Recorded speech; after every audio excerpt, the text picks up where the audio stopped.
बिहार विधानसभा 2025 को लेकर बिहार में चुनावी सरगर्मी तेज हो गई है। दोनों तरफ से यानी एनडीए और महागठबंधन के तरफ से चुनाव प्रचार भी धुआंधार शुरू हो चुका है। आज समस्तीपुर प्रधानमंत्री नरेंद्र मोदी पहुंचे और उन्होंने कहा कि 2025 मतलब केवल और केवल एनडीए की सरकार ही बनेगी, क्योंकि अगर महागठबंधन की सरकार आ गई तो बिहार में फिर से भ्रष्टाचार और जंगल राज आ जाएगा। दूसरी तरफ अगर तेजस्वी यादव की बात करें तो चेहरा यानी मुख्यमंत्री चेहरा घोषित होने के बाद आज पहली बार तेजस्वी यादव चुनावी प्रचार में निकल चुके हैं। उनके साथ आज मुकेश सहनी भी थे। दरभंगा पहुंचकर तेजस्वी यादव ने ऐलान किया कि इस बार यानी 2025 में बिहार में महागठबंधन की सरकार बनेगी। कैमरामैन ऋषि के साथ सौरभ कुमार, पटना, न्यूज 24। मिथिला की पहचान पाक को लेकर सियासी तूफान खड़ा हो गया है। दरअसल चुनाव प्रचार के दौरान अलीनगर से बीजेपी प्रत्याशी लोक गायिका मैथिली ठाकुर के चुनाव प्रचार के दौरान यूपी के बरेली की सांसद केतकी सिंह ने पाक को यह कहते हुए ठुकरा दिया था कि मिथिला की पहचान पाक नहीं बल्कि मैथिली ठाकुर है। दूसरी तरफ एक और वीडियो वायरल हो रहा है जिसमें मैथिली ठाकुर को पाक में मखाना खाते हुए दिखाया गया है। इन चीज़ों को लेकर मिथिलावासी खासी तौर पर नाराज हैं और इस पर सियासत भी खूब शुरू हो चुकी है, क्योंकि मिथिला में पाक का काफ़ी सांस्कृतिक महत्व है और पाक को लोग उच्च नज़रिए से देखते हैं। लेकिन जिस तरीके से लेकर पाक को लेकर सियासत हुई है उसके बाद मैथिली ठाकुर ही नहीं बल्कि मिथिलांचल में बीजेपी की परेशानियां भी सामने आ सकती है, क्योंकि पाक को लेकर अब सियासत पूरी तरीके से गर्म हो चुकी है और विपक्षी दल इसे पाक का अपमान बता रहे हैं, साथ ही मिथिलांचल का अपमान बता रहे हैं। कैमरामैन के साथ अमिताभ ओझा, न्यूज 24। महाराष्ट्र के मुख्यमंत्री देवेंद्र फडणवीस ने अपने ही मंत्रियों की टेंशन बढ़ा दी है। सूत्रों से मिली जानकारी के मुताबिक महाराष्ट्र में किसी भी प्रकार का मंत्रिमंडल विस्तार या फिर फेरबदल नहीं कराया जाएगा, लेकिन मंत्रियों का परफॉर्मेंस ऑडिट जरूर होगा। बताया जा रहा है कि राज्य सरकार ने मंत्रियों के परफॉर्मेंस ऑडिट पर काम करना शुरू कर दिया है। राज्य सरकार के इस कदम से मंत्रियों की चिंता बढ़ी हुई है। दरअसल गुजरात में हुए मंत्रिमंडल फेरबदल के बाद से ही जो है महाराष्ट्र में भी मंत्रिमंडल विस्तार की चर्चा जोर पकड़ने लगी थी, क्योंकि महाराष्ट्र सरकार में ऐसे कई मंत्री हैं जो पिछले लंबे समय से विवादों या फिर दबाव में हैं। फिलहाल मंत्रिमंडल विस्तार की अटकलों पर विराम जरूर लग गया है। इन मंत्रियों के कामकाज की समीक्षा सीधे सीधे अब मुख्यमंत्री कार्यालय में होगी। कैमरामैन अनंत बर्मन के साथ राहुल पांडे, न्यूज 24, मुंबई। पंजाब के पूर्व डीजीपी मोहम्मद मुस्तफा के बेटे अकील अख्तर की संदिग्ध परिस्थितियों में हुई मौत का मामला पंजाब और हरियाणा की राजनीति में पूरी तरह से गरमाया हुआ है। बेशक पंचकुला पुलिस ने इस मामले में एफआईआर दर्ज कर ली है, सिट का गठन भी कर दिया गया है और सिट द्वारा जांच भी शुरू कर दी गई है। लेकिन वहीं पर मोहम्मद मुस्तफा को सिट ने बुलाया था लेकिन नहीं गए, क्योंकि कहा जा रहा है कि उनके बेटे की जो अंतिम रस्में हैं वो मरेकोटला में 25 अक्टूबर को होनी है और उसके बाद ही मोहम्मद मुस्तफा ने कहा है कि वो सिट के आगे पेश हो सकते हैं। लेकिन वहीं पर हरियाणा सरकार के गृह विभाग द्वारा भी सीबीआई को पत्र लिखा गया है कि इसकी जो जांच है वो सीबीआई को सौंप दी जाए और सीबीआई के आंसर का इंतजार किया जा रहा है। जिस तरह से सूत्र बता रहे हैं कि किसी भी समय ये मामला सीबीआई को हरियाणा सरकार सौंप सकती है। कैमरामैन गंभीर सिंह राणा के साथ विशाल अंग्रेज, न्यूज 24, चंडीगढ़। महाराष्ट्र में सत्ताधारी पार्टी के 54 विधायकों को 5-5 करोड़ की निधि मंजूर करने को लेकर विपक्ष काफी हमलावर है। महागठबंधन के नेताओं ने सरकार पर तीखा हमला बोला है और कहा है कि ये लोकतंत्र की आत्मा पर प्रहार है। क्या फंड की जरूरत सिर्फ सत्ताधारी पार्टी के विधायकों के यहाँ ही है? यह फंड ऐसे समय में दिया जा रहा है जब महानगर पालिकाओं के चुनाव होने हैं।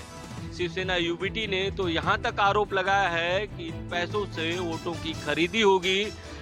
एक तरफ राज्य में हालत खराब है, किसानों की हालत खराब है, बाढ़ की स्थिति है, तो दूसरी तरफ जो कॉन्ट्रैक्टरों के पैसे हैं वो सरकार नहीं दे पा रही है, जबकि फंड की जरूरत वहाँ होनी चाहिए जहाँ पर काम होना है, चाहे वो सत्ताधारी पार्टी का विधायक हो या अपोजिशन पार्टी का विधायक हो। अंचल के साथ इंद्रजीत सिंह, न्यूज़ 24 मुंबई। दुश्मन के इलाके में कैसे पिन पॉइंट स्ट्राइक की जाती है वो आज हम आपको दिखाएंगे।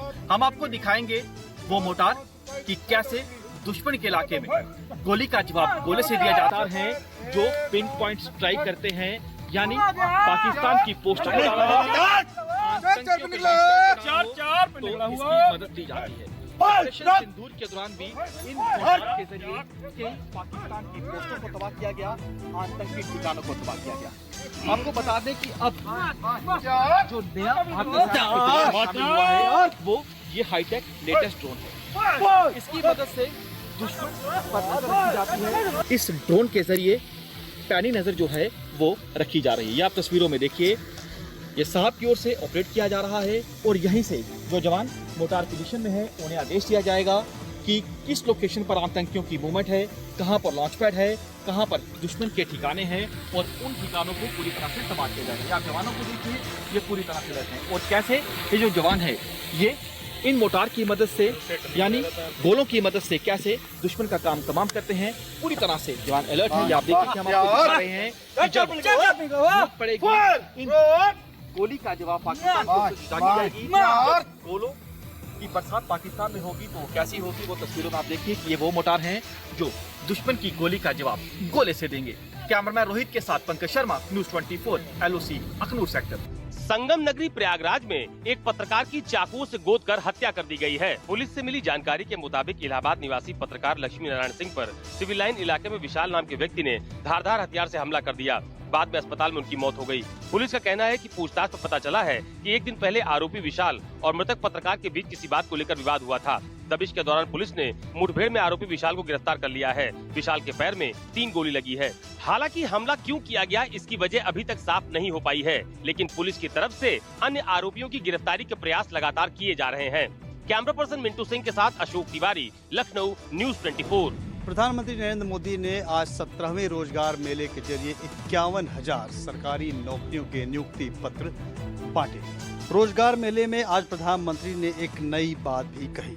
पीएम ने जॉब के लिए एक और प्लेटफॉर्म का जिक्र करते हुए कहा, युवाओं के लिए एक और बड़ा कदम है प्रतिभा सेतु पोर्टल। जो उम्मीदवार यूपीएससी की अंतिम सूची तक पहुंचे लेकिन सिलेक्ट नहीं हुए, उनकी मेहनत भी अब व्यर्थ नहीं जाएगी। इसलिए निजी और सार्वजनिक संस्था इस पोर्टल से उन युवाओं को निमंत्रित कर सकती है, इंटरव्यू कर सकती है और अवसर भी दे सकते हैं। युवाओं की प्रतिभा का यह सदुपयोग ही भारत के युवा सामर्थ्य को दुनिया के सामने लेकर आएगा। आपको बता दें कि रोजगार मेले की शुरुआत सरकार ने 2022 से शुरू की थी और आज देश भर में 40 स्थानों पर सरकारी नौकरियों के नियुक्ति पत्र भेजे गए। इसके साथ ही अब तक 9.73 लाख लोगों को सरकारी नौकरी दी जा चुकी है, ये आंकड़े बताते हैं। कैमरामैन संजय सिंह के साथ प्रशांत देव, न्यूज़ 24, दिल्ली। पाकिस्तान में महिलाओं को आतंकी बनाने के लिए ऑनलाइन क्लास शुरू की गई है। आतंकी मौलाना मसूद अजहर की 2 बहनें समाइरा और सादिया अजहर, इन्हें जिम्मा सौंपा गया है महिलाओं को आतंकी बनाने का। यही महिलाओं की ऑनलाइन क्लास ले रही हैं। 40 मिनट की क्लास है, 500 रुपए महिलाओं से चार्ज किया गया है। यानी महिलाओं को बताया जा रहा है कि कैसे आपने बम बनाना है, कैसे भीड़भाड़ वाले इलाके में बम को फोड़ना है और कैसे एक साथ 100-200 लोगों की जान लेनी है।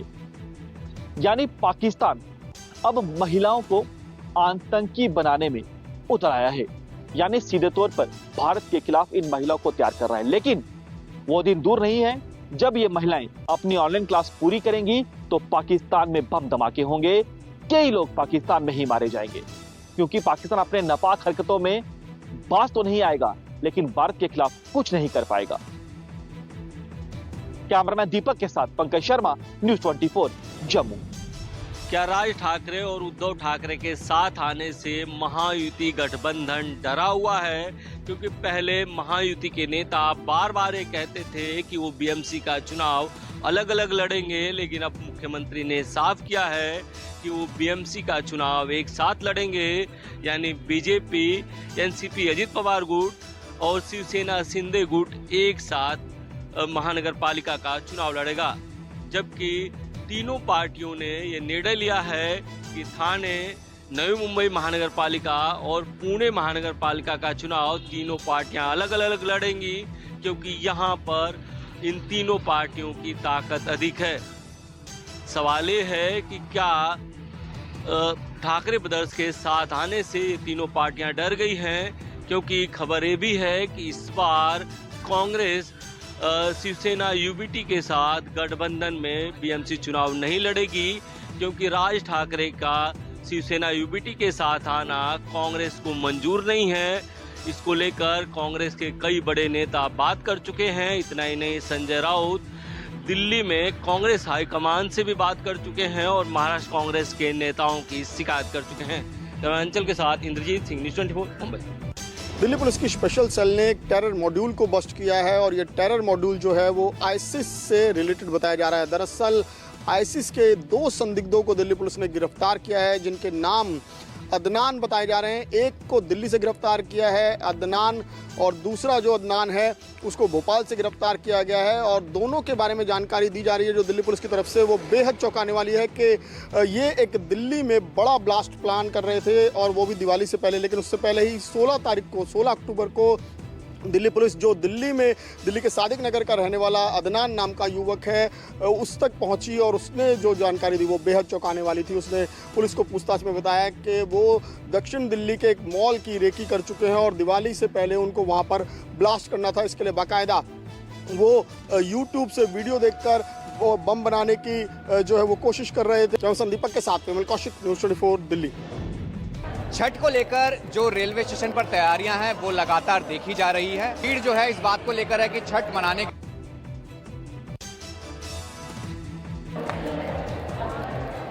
छठ को लेकर जो रेलवे स्टेशन पर तैयारियां हैं वो लगातार देखी जा रही है। भारी संख्या में लोग जुट रहे हैं। लगातार अलग अलग जगहों से लोग दिल्ली के स्टेशंस पर पहुंच रहे हैं। तस्वीरें यही हैं कि अनरिजर्व काउंटर जहां मैं मौजूद हूं, सुविधा केंद्र है, यहां भीड़ जो है इस बात को लेकर है कि छठ मनाने के लिए अपने घर जाएंगे।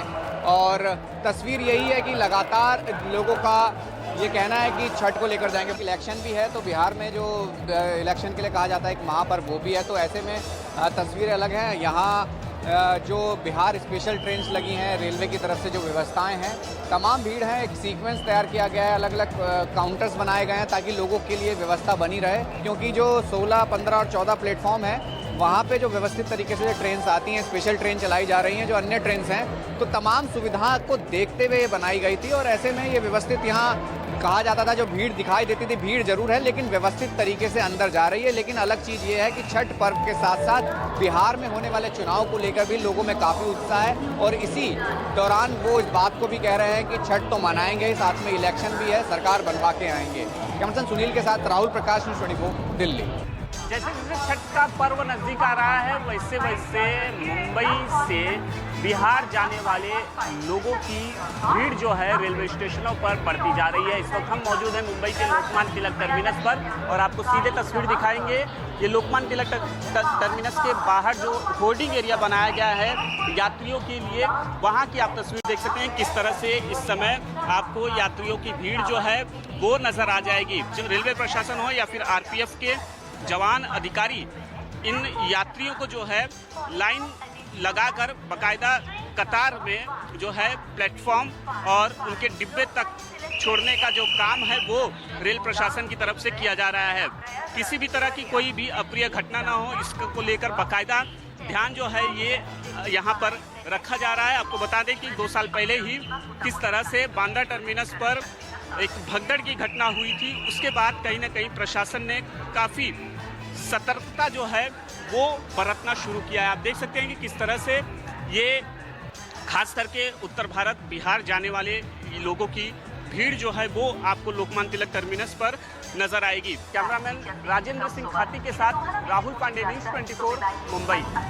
यूपी के सामने में 1 लाख का इनामी बदमाश मोहम्मद फैसल एनकाउंटर में ढेर। कुख्यात अपराधी संजीव जीवा के गैंग से जुड़ा था ये मोहम्मद फैसल। बता दें कि बीते कल भाई दूज का पर्व मनाकर थाना कैराना निवासी जीतन नाम अपनी पत्नी और बच्चों के साथ ससुराल से वापस आ रहे थे। जैसे ही थाना जिजाना में पहुंचे, रास्ते में दो बदमाशों ने जीतन नाम के व्यक्ति के साथ लूटपाट की घटना को अंजाम दिया, जिसके बाद जीतन नाम ने अपने साथ हुई लूट की घटना की जानकारी पुलिस को दी। पुलिस महकमे में हड़कंप मच गया।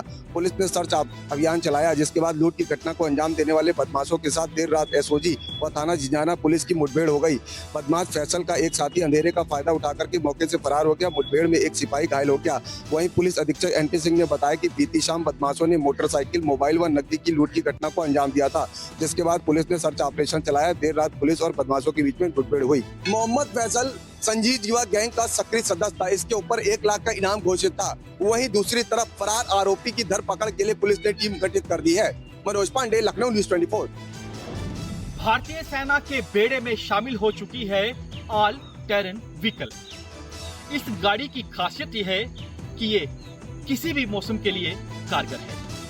बर्फीले इलाके हों, पथरीले इलाके हों, रेतीले इलाके हों, दलदली इलाके हों, हर इलाके में ये गाड़ी आसानी से आ जा सकती है।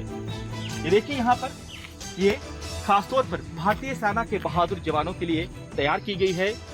फुली बुलेट प्रूफ गाड़ी है। दुश्मन की ओर से अगर फायर के जरिए जवानों को टारगेट करने की कोशिश की जाती है, जवानों का कोई नुकसान नहीं होगा, उनका बाल भी बांका नहीं होगा। पूरी तरह से इसका डिजाइन आप देखिए कि बेहद खास तरीके से इस गाड़ी को डिजाइन किया गया है।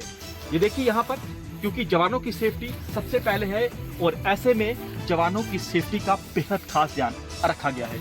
यानी ये फुली ऑपरेशनल गाड़ी जो है भारतीय सेना के बहादुर जवानों के लिए तैयार की गई है। कैमरामैन रोहित के साथ पंकज शर्मा, न्यूज़ 24 LOC। रिश्वत केस में पकड़े गए पंजाब के रोपड़ के निलंबित डीआईजी हरचरण सिंह भुल्लर की मुश्किलें और बढ़ती जा रही हैं। सीबीआई अब उन्हें कभी भी रिमांड पर ले सकती है। उन पर आय से अधिक संपत्ति का केस करने की तैयारी है। सीबीआई गुरुवार को चंडीगढ़ के स्थित उनके सेक्टर 40 की कोठी में फिर से सर्च किया। जांच में भुल्लर के पास से डायरी और मोबाइल मिले हैं, जिसमें कई अफसरों के नाम उजागर हो रहे हैं। सूत्रों की माने तो आने वाले दिनों में सीबीआई कई और अधिकारियों से भी इस मसले में पूछताछ कर सकती है। सीबीआई ने उनके घर की हर चीज़ की वीडियोग्राफी कराई। हर चीज़ की सूची बनाकर उसकी कीमत निकाली जाएगी। चर्चा है कि करीब 2 घंटे तक ये पूरी पूछताछ जो है वो सीबीआई ने हरचरण सिंह भुल्लर जो है उनके परिवार से की है और माना जा रहा है कि इन्हीं सबूतों के आधार पर आने वाले दिनों में पंजाब के और भी कई बड़े अधिकारियों से पूछताछ हो सकती है। और सीबीआई कोशिश कर रही है कि आखिर ये सिंडिकेट कितना बड़ा है और इसमें कितने लोग जो हैं वो शामिल हैं। इसके अलावा उन सभी लोगों को भी ट्रेस किया जा रहा है जिस केस में हरचरण सिंह भुल्लर खुद इन्वॉल्व थे और उन्हें किसी न किसी तरीके से मदद पहुंचाई गई है। तो एक बड़ा शिकंजा जो है सीबीआई अब डीआईजी हरचरण सिंह भुल्लर पर कसने जा रही है। चंडीगढ़ से कैमरा पर्सन नजर आना के साथ अमित पांडे, न्यूज़ 24। पश्चिम बंगाल में लगातार डॉक्टर और नर्सों के साथ में छेड़खानी और रेप की घटना को लेकर यहाँ पे उलबेड़िया के सरकारी हॉस्पिटल में डॉक्टर और नर्स विरोध कर रहे हैं। 2 दिन पहले यहाँ पे एक डॉक्टर के साथ में होमगार्ड ने अभद्रता की थी और इतना ही नहीं, डॉक्टर को धमकी दिया था कि उसकी रेप कर दिया जाएगा। वहाँ पे पुलिस पे मामला किया गया और पुलिस ने 2 आरोपियों को गिरफ्तार कर लिया, यानी होमगार्ड और उसके एक साथी को गिरफ्तार तो कर लिया गया था। लेकिन जो उलबेड़िया हॉस्पिटल है, यहाँ पे डॉक्टर डरे समे हुए हैं। इनका कहना है कि आए दिन डॉक्टरों को निशाना बनाया जाता है। डॉक्टर, महिलाओं जो डॉक्टर हैं उनके साथ में दुष्कर्म किया जा रहा है। यानी आर्जिकल का मामला हो, दुर्गापुर में जिस तरह से वहाँ पे डॉक्टर के साथ में रेप किया गया, और अब हावड़ा के उलबेड़िया में मामला सामने आया है। उलबेड़िया के सभी डॉक्टर और नर्स आज सारा दिन काम नहीं कर रहे हैं और उनका कहना है कि ऐसे ही हॉस्पिटलों की सुरक्षा व्यवस्था नहीं की जाएगी और हॉस्पिटलों में इस तरह का लोग तांडव करते रहेंगे और धमकियां देते रहेंगे, जूनियर डॉक्टर हो या डॉक्टरों के साथ रेप। 5 साल के दिल्ली सरकार के लंबे इंतजार के बाद अब दिल्ली में छठों की घाटों की जो रौनक है वो लौट आई है। दरअसल में सरकार ने छठों को यमुना किनारे बनाने की जो अनुमति है वो दे दी है। करीब पल्ला से लेकर के कालिंदी कुंज तक 17 ऐसे मॉडल घाट बनाए जाएंगे जहां पर जो श्रद्धालु आराम से छठ पर्व मना सकेंगे। साथ ही करीब 200 जगहों पर सांस्कृतिक कार्यक्रम जो है वो किए जाएंगे। इसके लिए यमुना में सफाई का जो कार्यक्रम वो जोरों से चल रहा है। वहीं साथ में पानी पानी को क्लीन करने के लिए तमाम तरीके की व्यवस्थाएं जो वो की जा रही हैं और तमाम छठ जो घाट बनाए जा रहे हैं उनके लिए तमाम तरीके की व्यवस्थाएं भी की जा रही हैं। हालांकि जो दिल्ली में जिस तरीके की यमुना की हालात देखी जा रही है, जो पानी है वो काफ़ी दूषित है, लेकिन फिर भी सरकार का दावा है कि वो काफ़ी व्यवस्थाएं जो है वो लोगों के लिए दिल्ली सरकार ने की हैं। कैमरा पर्सन अभय के साथ यूसुफ, न्यूज़ 24 दिल्ली।